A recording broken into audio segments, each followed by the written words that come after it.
حضرات محترم، سورہ قصص کی ایک آیت آپ کے سامنے تلاوت کی ہے۔ اس میں اللہ رب العزت نے ارشاد فرمایا، وَابْتَغِ فِيمَا آتَاكَ اللَّهُ، کہ اللہ نے تم کو جو کچھ دیا ہے، الدار الآخرہ، اس کے ذریعے سے آخرت کا گھر تلاش کرو، آخرت کا گھر چاہو، یعنی جو دنیا اللہ نے تمہیں دے رکھی ہے اس دنیا کے ذریعے سے آخرت کے گھر کی بہتری تلاش کرو۔ وَلَا تَنْسَ نَصِيبَكَ مِنَ الدُّنْيَا، اور دنیا سے اپنا حصہ لینا نہ بھولنا، یعنی ایسا نہ کرنا کہ آخرت میں خالی ہاتھ آ جاؤ، دنیا سے اپنا حصہ لے کے آنا۔ وَأَحْسِن كَمَا أَحْسَنَ اللَّهُ إِلَيْكَ، اور تم بھی ایسے ہی لوگوں پر احسان کرو جس طرح اللہ نے تم پر احسان کیا۔ اللہ نے تمہیں جو کچھ عطا فرمایا ہے، میں اللہ کا احسان ہے، تو اس کو اپنی محنت کا صلہ نہ سمجھو بلکہ اللہ کا احسان سمجھو، اور تم بھی لوگوں کے ساتھ ایسا ہی احسان کرو۔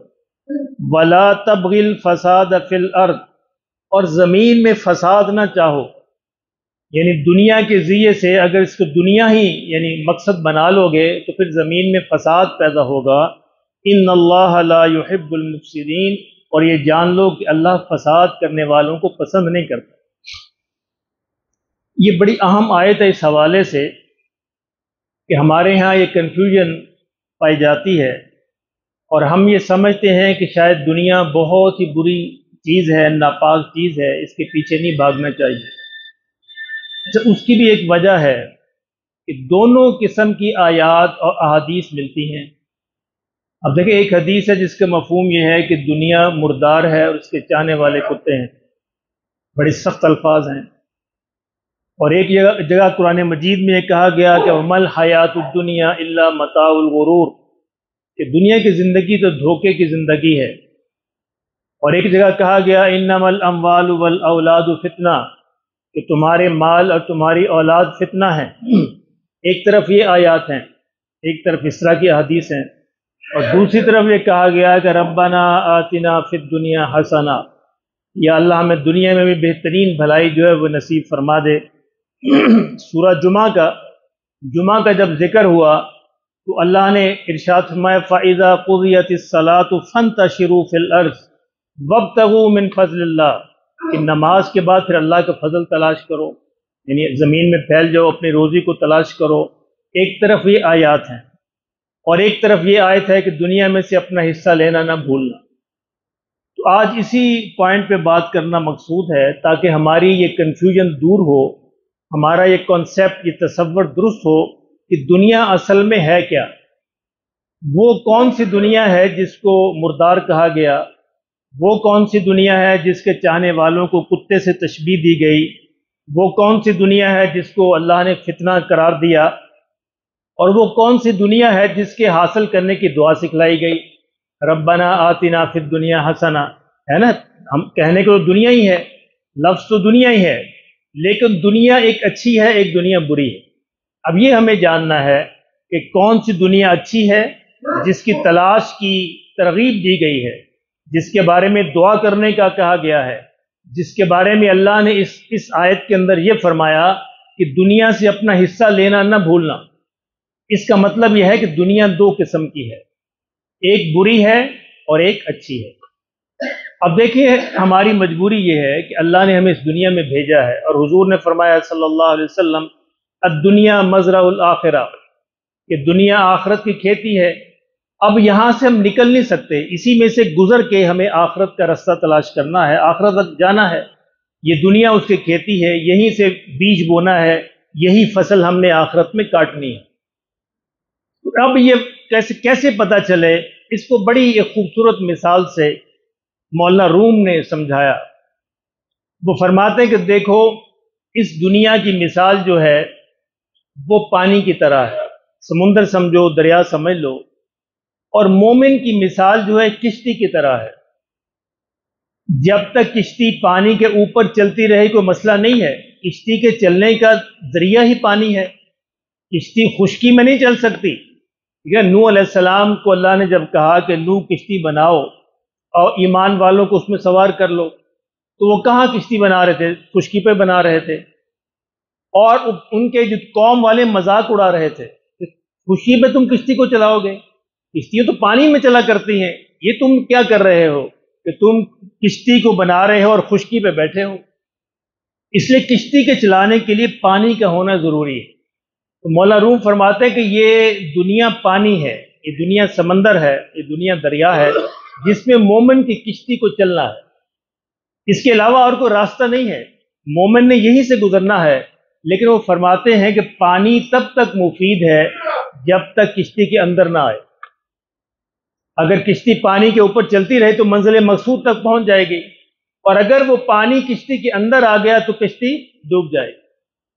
تو یہ بات فرما کے سمجھاتے ہیں کہ دیکھو اسی طرح دنیا کی مثال ہے، دنیا سے گزر کر ہی مومن نے جانا ہے آخرت میں، لیکن وہ دنیا اگر دل کے اندر آ گئی تو پھر مومن ڈوب جائے گا۔